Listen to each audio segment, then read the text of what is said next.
ಇನ್ನು ಮಳೆಗೆ ರಸ್ತೆ ಕಾಣದೆ ಡಿವೈಡರ್ಗೆ ಗೂಡ್ಸ್ ವಾಹನ ಡಿಕ್ಕಿಯಾಗಿದೆ. ಸಿಸಿಟಿವಿಯಲ್ಲಿ ಈ ಅಪಘಾತದ ಭೀಕರ ದೃಶ್ಯ ಸೆರೆಯಾಗಿದೆ. ಬೆಂಗಳೂರಿನ ನಾಗರಬಾವಿ ಸರ್ಕಲ್ ಬಳಿ ಈ ಘಟನೆ ನಡೆದಿದೆ. ರಸ್ತೆ ಕಾಣದೆ ಸ್ಕಿಡ್ ಆಗಿ ಡಿವೈಡರ್ಗೆ ಗೂಡ್ಸ್ ಚಾಲಕ ಗುದ್ದಿದ್ದಾರೆ. ಅದೃಷ್ಟವಶಾತ್ ಯಾವುದೇ ಪ್ರಾಣಾಪಾಯ ಸಂಭವಿಸಿಲ್ಲ. ಇನ್ನು ಸ್ಥಳಕ್ಕೆ ಜ್ಞಾನಭಾರತಿ ಸಂಚಾರಿ ಪೊಲೀಸರು ಭೇಟಿ ನೀಡಿ ಪರಿಶೀಲಿಸಿದ್ದಾರೆ. ದೃಶ್ಯಗಳಲ್ಲಿ ನೋಡ್ತಾ ಇದ್ದೀರಾ ನೀವು, ಜೋರಾದ ಮಳೆ ಬಂದಿದೆ. ಮಳೆಯಿಂದ ಗೂಡ್ಸ್ ವಾಹನ ಕಂಟ್ರೋಲ್ ತಪ್ಪಿದೆ.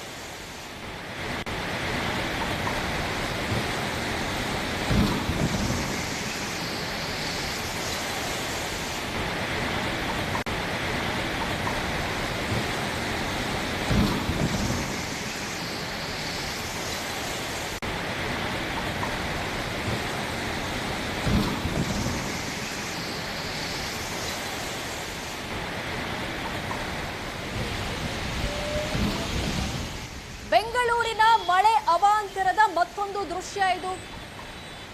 ಮಳೆಯಲ್ಲಿ ರಸ್ತೆ ಕಾಣದೆ ಗೂಡ್ಸ್ ವಾಹನ ಕಂಟ್ರೋಲ್ ತಪ್ಪಿದೆ.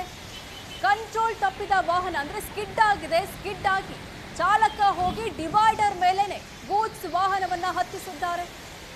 ದೃಶ್ಯಗಳಲ್ಲಿ ನೋಡ್ತಾ ಇದ್ದೀರಾ, ಬೆಂಗಳೂರಿನ ನಾಗರಬಾವಿಯಲ್ಲಿ ನಡೆದಿರುವಂತಹ ಘಟನೆ ಇದು. ಬಹುಶಃ ಅಲ್ಲಿ ಸ್ಕಿಡ್ ಆಗಿದೆ. ಸ್ಕಿಡ್ ಆಗಿದ್ರಿಂದ ಗಾಡಿ ಕಂಟ್ರೋಲ್ಗೆ ಸಿಕ್ಕಿಲ್ಲ.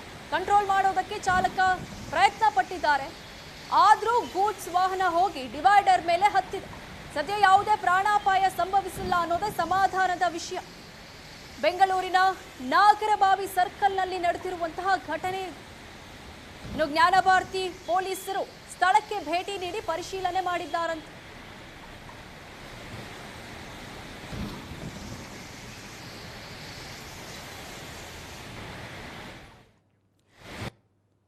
ಭಾರೀ ಮಳೆಗೆ ರಾಜಧಾನಿ ಬೆಂಗಳೂರಲ್ಲಿ ಅವಾಂತರ ಸೃಷ್ಟಿಯಾಗಿದೆ. ಕಾಡುಗೊಂಡನಹಳ್ಳಿಯ ಅಂಬೇಡ್ಕರ್ ಕಾಲೇಜು ರಸ್ತೆ ಜಲಾವೃತ ಆಗಿದೆ. ಮಳೆ ನೀರಿನಲ್ಲಿ ರಸ್ತೆ ಪಕ್ಕ ನಿಲ್ಲಿಸಿದ ಬೈಕ್ಗಳು ಕೊಚ್ಚಿ ಹೋಗಿದೆ. ದೃಶ್ಯಗಳಲ್ಲಿ ನೋಡ್ತಾ ಇದ್ದೀರಾ ನೀವು, ಅಂಬೇಡ್ಕರ್ ಕಾಲೇಜಿನ ಬಳಿ ನಿಲ್ಲಿಸಿದ್ದಂತಹ ವಾಹನಗಳು ರಸ್ತೆಯಲ್ಲಿ ಕೊಚ್ಚಿಕೊಂಡು ಹೋಗಿದೆ.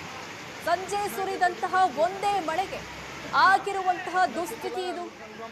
ಕಾಡಗೊಂಡನಹಳ್ಳಿಯ ಅಂಬೇಡ್ಕರ್ ಕಾಲೇಜು ರಸ್ತೆ ಸಂಪೂರ್ಣ ಜಲಾವೃತವಾಗಿದೆ. ಬೆಂಗಳೂರಲ್ಲಿ ಎಲ್ಲೆಲ್ಲಿ ಗುಂಡಿ ಇದೆ ಅನ್ನೋದು ಕಾಣಿಸಲ್ಲ. ಈ ರೀತಿ ಮಳೆ ಬಂದ್ರೆ ಇನ್ನೇನಾಗುತ್ತೆ? ಇಂತಹ ಸಂದರ್ಭದಲ್ಲಿ ವಾಹನ ಚಲಾಯಿಸೋದು ಕೂಡ ಸೇಫ್ ಅಲ್ಲ. ಇನ್ನು ಪಾಟರಿ ಟೌನ್ನ ಎನ್ಸಿ ಕಾಲೋನಿಗೆ ಮಳೆ ನೀರು ನುಗ್ಗಿದೆ.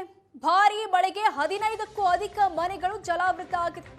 ಮನೆ ಮುಂದೆ ನಿಲ್ಲಿಸಿದ್ದ ಬೈಕ್ಗಳು ಕೂಡ ಮುಳುಗಡೆಗೊಂಡಿದೆ. ದೃಶ್ಯಗಳಲ್ಲಿ ನೋಡ್ತಾ ಇದ್ದೀರಾ ನೀವು, ಪಾಟರಿ ಟೌನ್ನ ಎನ್ಸಿ ಕಾಲೋನಿಯ ದೃಶ್ಯಗಳಿದೆ. 15ಕ್ಕೂ ಹೆಚ್ಚು ಮನೆಗಳಿಗೆ ಮಳೆ ನೀರು ನುಗ್ಗಿದೆ.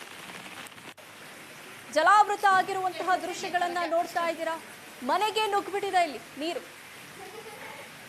ಬೈಕ್ಗಳೆಲ್ಲ ಮುಳುಗಡೆಯಾಗಿದೆ. ಬೆಂಗಳೂರಿನ ಪಾಟರಿ ಟೌನ್ನ ಮಳೆ ಅವಾಂತರದ ದೃಶ್ಯಗಳಿವೆ. 15ಕ್ಕೂ ಅಧಿಕ ಮನೆಗಳು ಜಲಾವೃತ ಆಗಿದೆ.